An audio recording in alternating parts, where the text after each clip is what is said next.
Now, interim coach of the Kumasi-based club, Abdul Gazelle, who is replacing in the Seydou Zebo, who lost his job, has been speaking to the media, and he believes that his side should have won the match on the day, but failed to win due to the pitch, which he believes also accounted for their defeat.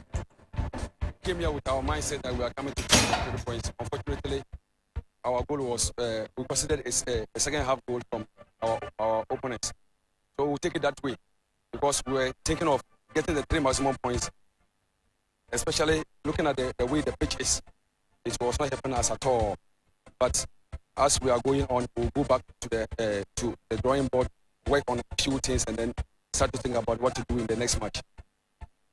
And so Asante Kotoko say that they will work on what they have to do. But on the opposite corner, we did have Maxo Kunedu, who on the other hand was pleased with the result and admitted that his side struggled in the early parts of the game. Contested game, the match was very, very difficult for us, especially in the first half. I mean, we went in and re-strategized. And when we came in the second half, we saw that our opponents were, loading their back line. They were playing 5 men in defense. So we kept on pushing until we had the equalizer. And after that, it was a ding-dong affair, and 1-1, we have to thank God and move on because we did everything, tactically to win the game, but we couldn't. Maybe it's high time. Well, the result means that Legon Cities climb out of the relegation zone, but only on goal difference. For Kotoko, they remain 6 points behind leaders Aduana Stars with a game in hand. My colleague Billy Shun is still tipping the Doma-based club to run away with the league title despite their recent struggles. Some will say the Ghana Premier League has been a tight contest because among the top 5 teams, they are only separated by 3 points. However, I think Aduana Stars do have the advantage when it comes to winning it because, they started the season pretty well and they have been on top for quite a long time. Even when they dropped in form, dropping a lot of points in 5 games, none of the other teams managed to overtake them. And that tells us something that, the other teams are not really stepping up to the plate to catch up to the top team. And at this particular point, I do believe that Aduana can regain their form. And if they do, they'll be difficult, very, very difficult to stop. And of course, they do have the best away form in the Ghana Premier League this season. And so, really, I think Aduana would have that advantage over every other club. I think they should win the league title by the end of the season. Well, Beleshon is quite confident that Aduana Stars would end up with the league title. It will be their first since 2017 and only their third in history. In other results from match day 24, Mediama won their 3rd consecutive league game, narrowly beating Bibiani Gold Stars by 1-0. Real Tamale United were too strong for Great Olympics, also beating them by 3-1 in Tamale.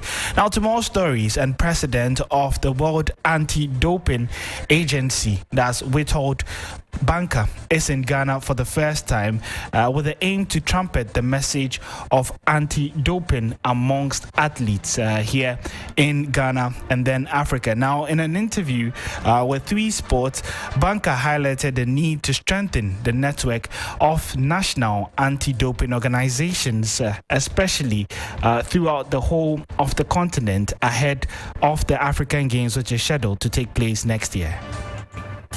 Always is room for development, so we are here to assist to strengthen the anti-doping system in Ghana. As I said, the main goal, the WADA's visit, my visit here, is not an audit visit. Of course, it's a big positive gesture from our side to really mark the presence of Ghana in the sporting environment. So, as I mentioned, responding to your first question, the first goal of it is to think how we can promote clean sport, how we can work together, what we can do more. Well, that was the president of the World Anti-Doping, organization, and he's in Ghana, and he's actually came to visit the Minister of Sports. The purpose was to have conversations on how to improve, integrity in the sport here in Ghana. Now, the Minister for Youth and Sports, Mustafa Yusuf, also reiterated his desire to see athletes perform at the highest level without cheating. Doping issues are very critical, and also clean sports is now the order of the day, where we have clean, safe sports.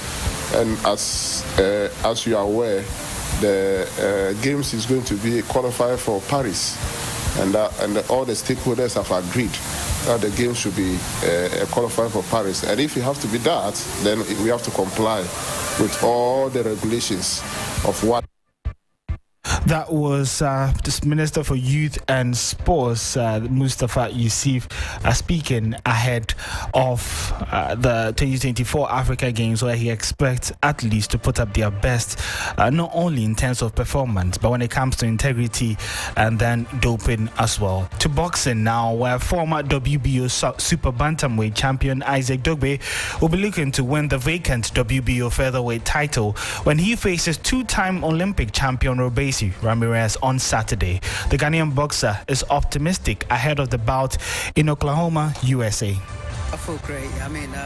First and foremost, I thank the Lord for this another great opportunity.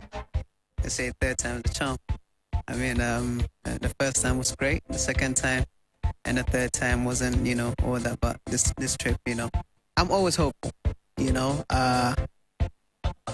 I'm the type of guy that unless I say to myself that I don't want it, so because regardless of wherever it is, if I say that I'm gonna do something, I'm always gonna show up, and I thank God that He's giving me that mental fortitude that despite everything that transpired in my boxing career, in my personal life, everything, I still stood on my grounds. I still stood on my, stayed headstrong, and I'm here.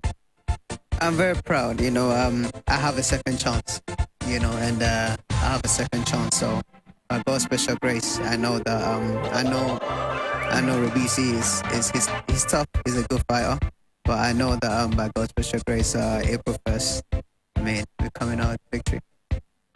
And so Saturday is the big day for Isaac Dogbe when he faces Robesi Ramirez, and we'll be bringing you all that you need to know in terms of updates, interviews, and behind-the-scenes footage, as we have our reporter Daniel Yeboah in Oklahoma ahead of the big fight. And so you do want to stay with the 3 Sports team on social media as well at 3 Sports GH. You can follow us as we build up to that big fight for Isaac Dogbe. But back to football, and former Ajax player Frank Arnesen has told 3 Sports in an exclusive interview that Mohamed Kudus worked hard on his body to become one of Ajax's most important players this season. Arnesen made over 200 appearances for Ajax, scoring 71 goals and winning 3 league titles during his 6-year spell with the club. I feel great. First and foremost, I thank the Lord. The first step, if you come directly from Africa, it's not bad to go to or Belgium or Holland. But Holland, you have special for Kudus. It's great for him. He went to Denmark, so it was very good. But I think he played all positions. He played position 6, 8, 10, 9. So he played everything. 11 on the floor. He played everything. It was a learning curve. He was only 18, 19 years old. And he progressed. And then Ajax took him for a lot of money. And Ajax obviously is a big club. And talking about stress and talking about demanding, Ajax is demanding everything for the player every day. But you never know, is he mentally strong enough, a player whatsoever? but he has done it. I mean, he has for the first year had a lot of injuries because he was not used to train so hard, and also to say, okay, I have to do something with my body. I must protect myself. You can only protect yourself to go to the gym, make extra training, everything to be a better player. And you see now the last year he has the World Championship, and if you have seen him, he's growing, and now he's probably one of the most important attacking players from Ajax. So that was Frank Arnesen, who played for Ajax, PSV, and later became a technical director for Chelsea, working with the likes of Michael Essien during Abramovich's era. The full interview with Frank Arnesen will air this weekend on Warm Up Plus at 11 a.m.